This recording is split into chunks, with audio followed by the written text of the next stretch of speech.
Olá, sejam bem-vindos mais uma vez ao canal do Usinando Negócios. E hoje a gente vai falar de um tema que vem sendo muito pedido aqui pelos usuários do canal, pelos alunos das turmas, que é fazer um comparativo rápido entre a utilização de uma água abrandada versus uma água permeada por osmose reversa como pré-tratamento de água para um sistema de geração de vapor. Estamos falando aqui de caldeira, certo? E para facilitar um pouco esse estudo, a gente vai falar um pouco de caldeira de baixa pressão, porque aí de alta pressão a gente precisa fazer algumas outras tratativas, como o polimento dessa água permeada, seja por uma osmose reversa, um EDI, um leito misto, enfim, existe uma outra tratativa para fazer o polimento disso. Então, a nossa ideia inicial é fazer uma comparação rápida entre a tecnologia de abrandamento de água versus a tecnologia de osmose reversa. E, claro, quais são os benefícios de uma em relação à outra, pensando lá na caldeira em economia de água e economia de energia. É claro que aí você acaba tendo alguns ganhos adicionais na opção entre uma ou outra tecnologia. Então, a gente vai falar um pouquinho sobre tudo isso. E aproveitando, se você ainda não conhecia o canal, ainda não está inscrito, eu peço para que você já se inscreva no canal, ative as notificações para ser avisado toda vez que eu liberar um vídeo técnico como esse aqui. Então, a gente vai fazer uma série de vídeos e de aulas falando de tratamento de água. Tenho falado bastante de caldeira porque a gente está aí no momento com osmose reversa, então estou linkando esses dois assuntos, trabalhando de uma maneira mais interdisciplinar, e esse é o objetivo para esse vídeo. Então vamos lá. Para tornar isso mais fácil, eu vou compartilhar aqui a minha tela com vocês. Vamos pensar primeiro num abrandador, né? O que é um abrandador, né? Então vamos botar aqui abrandador. Vamos começar por ele, né? Abrandamento de água, ele vem de uma definição antiga, né? Que era uma água dura, que é uma água capaz de precipitar sabão. Então esses íons que eram capazes de precipitar o sabão são nada mais do que íons de cálcio e magnésio. Então, abrandar a água, retirar a dureza da água, significa, antes de mais nada, retirar íons de cálcio e magnésio da água. Bom, e como é que a gente faz isso num sistema como um abrandador, né? O que é um abrandador? Abrandador, ele é um sistema composto por resinas de troca iônica. Então, essa resina ela tem um grupamento funcional nela, e esse grupamento funcional é capaz de fazer algumas trocas iônicas. Então, eu vou já escrever aqui rapidamente para a gente começar a entender o que é um abrandador, né? Então, o abrandador, ele nada mais é do que uma resina de troca iônica, que é uma bolinha. Vamos pensar assim, vamos simplificar esse negócio, como fosse um círculo aqui.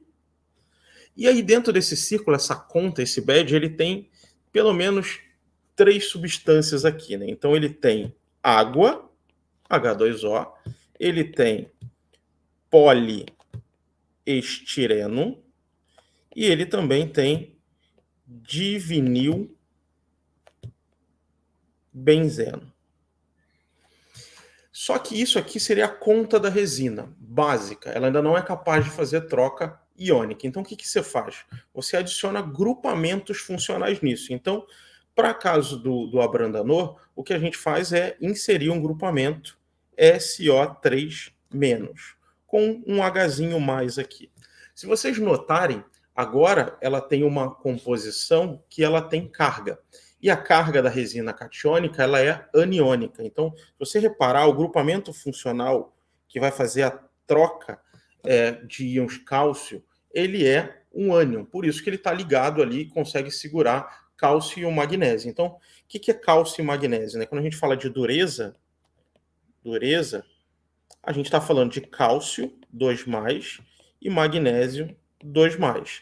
Esses dois carinhas aqui, ó, são os íons de dureza cálcio e magnésio. Então, quando a gente pega uma resina que é composta de poliestireno, divinilbenzeno, não vou entrar ainda na estruturação, como é que funciona dentro da resina, capacidade de troca, não. Vamos parar aqui nesse momento por enquanto. Mas se você notar a resina, eu vou traduzir ela de uma maneira mais fácil aqui, ó. Então, vou chamar uma resina agora como um R, que é um radical orgânico, que é essa parte aí de poliestireno, de vinilbenzeno, ligado a um SO3-, ligado a um H+ aqui, ou um sódio, ou seja lá o que for. No caso da resina, normalmente ela vem como íons sódio. Então, vamos facilitar já. Então, vamos colocar aqui sódio, né? Então, sódio Na+. E essa resina, ela tem afinidades, ela prefere uns elementos ou alguns íons em detrimento do outro. Então, ela tem mais afinidade, por exemplo, aos íons cálcio e magnésio do que existe com o sódio, por exemplo. Então, um abrandador, normalmente você faz uma regeneração com salmoura e coloca aqui esses íons sódio junto da resina. E aí, o que acontece quando você vai trabalhar com ela em água, né? Então, vamos trabalhar aqui. Então, tá vindo a sua água e tá passando num leito. Só que nessa água, o que ela vem nela? Vem potássio, vem sódio, vem magnésio, vem cálcio, vem ferro, sei lá, 3+, vem manganês, vem uma série de compostos que estão presentes nessa água. E aí você passa isso num leito que tem resinas. Então, vamos tentar fazer um desenho rápido aqui, ó, de um leito. Então, aqui tem um leito de resina. Vamos fazer isso aqui. A água vem e entra aqui, vai sair aqui embaixo. E o que ela está entrando? Com todos esses íons. E aqui dentro está cheio desses R com SO3-, Na+. E aí, o que acontece é que nesse momento existe uma troca iônica. Então, a água que tinha esse monte de íons aqui, ó, esses carinhas aqui, ele vai sair do outro lado sem nenhum deles, ou com quase nenhum, para ser mais preciso. Então, o que vai sair é uma água agora com praticamente íons sódio. E o cálcio e o magnésio, eles vão ficar aqui retidos aqui dentro da coluna e da resina. Então, isso é um sistema de abrandamento. E por que ele é utilizado em caldeiras? Porque caldeiras, quando se está se trabalhando para gerar vapor, você precisa elevar a temperatura, que está associada à pressão, que vai limitar ali essa temperatura do líquido e vapor. Então, existe uma temperatura de equilíbrio ali, de líquido e vapor, o vapor saturado na mesma temperatura do líquido e a altas temperaturas acima de 100 graus. Por isso que se utiliza caldeiras em pressões mais altas. E o que acontece é que íons cálcio e magnésio, isso é importante, eles possuem uma solubilidade reversa. O que é isso? Usualmente, quando você quer solubilizar algum composto químico, o que você faz? Você aumenta a temperatura. Então, você pega, quero solubilizar mais cloreto de sódio. O que você faz? Vai adicionando sal e vai subindo a temperatura. E aí você consegue ter maiores concentrações dissolvidas desse sal quando faz isso. Só que íons cálcio e magnésio, eles possuem solubilidade reversa com carbonato, por exemplo, ou com sulfato. E isso significa que quanto mais você aumenta a temperatura, menor é a solubilização dele. Então você precipita mais facilmente. E o fato de você precipitar isso mais facilmente significa que você pode gerar incrustações na sua caldeira. Então, se você reparou aqui, ó, na água, eu botei um monte de íons positivos. Mas também entra na água um monte de íons negativos. Então vamos botar de uma outra aqui, que entra cloreto, entra nitrato, entra sulfato, entra carbonato, entra bicarbonato, entra uma série de íons negativos. E o abrandador, ele remove somente, vou escrever isso, somente cálcio e magnésio. Então, para todos os outros íons, ele passa direto para um abrandador. Então, se repara que ele é seletivo. E isso é uma vantagem, porque ele é eficiente removendo cálcio e magnésio, mas é uma desvantagem, porque todos os outros ânions que possam gerar uma possível incrustação vai passar. É o caso, por exemplo, de sílica, é o caso, por exemplo, de sulfato, de bicarbonato, de carbonato, se tiver um fosfato. Então, o abrandador não está olhando para isso, ele está removendo somente cálcio e magnésio. Se a gente pensar um pouco agora na osmose reversa, o que é a tecnologia de osmose reversa? A osmose reversa utiliza-se de membranas semipermeáveis, que elas são capazes de rejeitar íons e algumas partículas coloidais. De verdade, ela rejeita sólidos em suspensão, óleo, ela não deixa passar. Só que você não deve colocar sólidos em suspensão, nem óleo, nem outras partículas. Então, o objetivo da osmose reversa é retirar materiais iônicos, eventualmente um pouco de sílica coloidal também, ela é capaz de, e a gente usa para isso, principalmente aí quando a gente vai pensar em caldeiras de alta pressão, que aí acaba sendo extremamente útil, tá? Mas vamos pensar só na parte iônica da osmose reversa. Então, a osmose reversa, ao contrário do abrandador, ela não é seletiva. E o que isso significa? Que uma água que entrou com sódio, com potássio, com cloreto, com SiO2, com HSiO3 menos, com sulfato, com bicarbonato, com fosfato, acertar aqui o fosfato, a osmose reversa ela vai rejeitar uma fração disso tudo. Então, a depender do íon, ela vai rejeitar mais ou menos. Se a membrana está nova, ela vai rejeitar mais ou menos. Então, para o lado de cá, depois da membrana, ainda vai ter um pouquinho de sódio, ainda vai ter um pouquinho de potássio, ainda vai ter um pouquinho de PO4, ainda vai ter um pouquinho de bicarbonato, ainda vai ter um pouquinho de SiO2 ou HSiO3 para ser mais preciso. Então, assim, a osmose reversa, ela retira praticamente todos os íons, só que ela vai deixar passar uma parte desses íons. E isso está ligado aí com o teu projeto, com a membrana que você está usando. Quanto maior a rejeição média da membrana, mais ela vai rejeitar e menos vai passar. Mas é uma tecnologia que retira tudo. E isso é uma vantagem quando a gente pensa em caldeiras de baixa pressão. Por quê?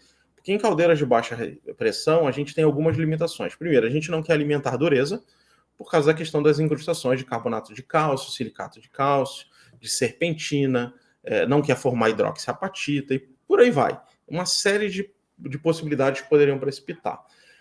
Então, quando você usa água abrandada, você tira só cálcio e magnésio, todo o restante está lá. E também passa um pouquinho de dureza na abrandada, alguns PPBs vão passar lá. Na osmose reversa também, só que quando você tira todos esses sais, o que acontece? A condutividade cai. E o potencial de incrustação diminui drasticamente. E quando você diminui esse potencial de incrustação drasticamente, pela baixa salinidade, você acaba gerando uma segurança operacional maior para a caldeira. Existem, claro, ainda outros aspectos que a osmose reversa tem de vantagem sobre, por exemplo, um abrandador, que é o abrandador ele não mexe na condutividade da água. Na verdade, quando você coloca sódio, você muitas vezes aumenta essa condutividade. E aí, como é uma caldeira de baixa, que você limita ali o TDS, condutividade em 3.000, 3.300, alguns vão, estouram um pouco mais, chega até 4.000, isso significa que pode ser gerar mais facilmente arraste. Então, TDS é uma desvantagem no abrandador. Outra, que existe a limitação de sílica. Usualmente, caldeiras de baixa pressão, aí até uns 20 quilos, vão trabalhar ali com 150 de sílica. Então, como ela passa a sílica, você não mexe, continua com a mesma limitação que tinha antes. Você não tem nenhum benefício em relação a isso. Então, você aumenta também a segurança operacional de uma caldeira pelo fato de não ter dureza, mas todos os outros ânions que estão lá podem ainda gerar muitos transtornos, ao passo que a osmose reversa diminui drasticamente a concentração de todos, e por isso a condutividade fica muito menor. A quantidade de cátions incrustantes e ânions incrustantes fica muito menor. Então, maioria das vezes, você vai subir o ciclo de concentração. E isso significa três coisas diretamente. Primeiro, você vai economizar mais água. Segundo, você vai economizar combustível. E terceiro, você vai diminuir a emissão de CO2. Então, se a gente analisa num cenário mais macro, a osmose reversa tem uma vantagem muito grande, porque além de garantir uma água de excelente qualidade com baixíssimos teores de sais, ela consegue fazer com que você trabalhe operacionalmente na sua caldeira para economizar água, energia e também diminuir a emissão de CO2. Então, notoriamente, você pensa numa osmose reversa, quando se existe um abrandador, essa conversão de uma tecnologia a outra vai te gerar todos esses benefícios, com o benefício ainda de ter a segurança operacional tão mais alta até do que um abrandador. Agora, qual é a vantagem de um abrandador? O abrandador, primeiro, ele é muito mais barato para ser adquirido. Então, quem vai comprar vai pagar muito mais baixo o preço de um abrandador em relação à osmose reversa. Segundo, que um abrandador é muito simples de se operar. Então, basicamente, você vai fazer a regeneração com salmoura, aproveitando ali e respeitando toda a procedimentação, cálculo de campanha, concentrações, taxa de injeção. Mas ele é um equipamento muito, muito, muito simples, requer menos cuidado do que um sistema de osmose reversa. Então, é uma alternativa ainda viável hoje, mas se você pensa em economizar água, economizar combustível, diminuir a emissão de CO2, já pode pensar aí para a osmose reversa. E eu acho que esse é o grande pulo do gato que eu posso falar, né? Então, a osmose reversa, quando você bota toda a conta na ponta do lápis se você for fazer uma comparação real, você precisa fazer não só o custo de aquisição do abrandador, mas o custo que você tem para operar esse sistema. E aí, quando você vai operar um sistema, o custo, ou quando eu digo operar, o custo operacional desse sistema. Quando você tira o combustível, a redução do combustível, a redução da água, em algumas empresas que estão olhando mais ativamente para as questões de ESG, como o CO2, a osmose reversa, obviamente, vai lá na frente. Então, assim, esse era um vídeo que eu queria falar, só uma comparação rápida, falando um pouquinho da tecnologia, falando um pouco da outra. A ideia depois é fazer um estudo de caso, mostrando para uma determinada caldeira qual é o impacto financeiro de fazer uma conversão de um abrandador para uma osmose reversa. Então, se você gostou desse tema, dessa ideia, comenta para mim aqui embaixo, deixa seus comentários. Quais seriam os temas interessantes para você? Esse vídeo é interessante de o impacto da substituição de um abrandador para uma caldeira? Vocês gostariam de aprender a fazer todo esse estudo de viabilidade? Deixa aqui os comentários de vocês e não deixem de se inscrever e curtir esse vídeo, compartilhar com as pessoas da sua rede, para a gente chegar ele mais longe e aí continuar produzindo mais vídeo para vocês de qualidade. A ideia é fazer realmente uma série muito grande de vídeos em tratamento de água das mais diferentes tecnologias, não só de osmose, não só de abrandador, mas vamos falar de caldeira, de torre, de efluentes, e vamos destrinchar muitas dessas tecnologias, parâmetros operacionais, parâmetros químicos. Então, se você gosta de conteúdo técnico, deixa aí nos comentários as sugestões de temas. Quem sabe a sua sugestão não vira uma aula assim como essa daqui, tá certo? Eu aguardo vocês aí no próximo vídeo, sejam mais uma vez bem-vindos e até a próxima.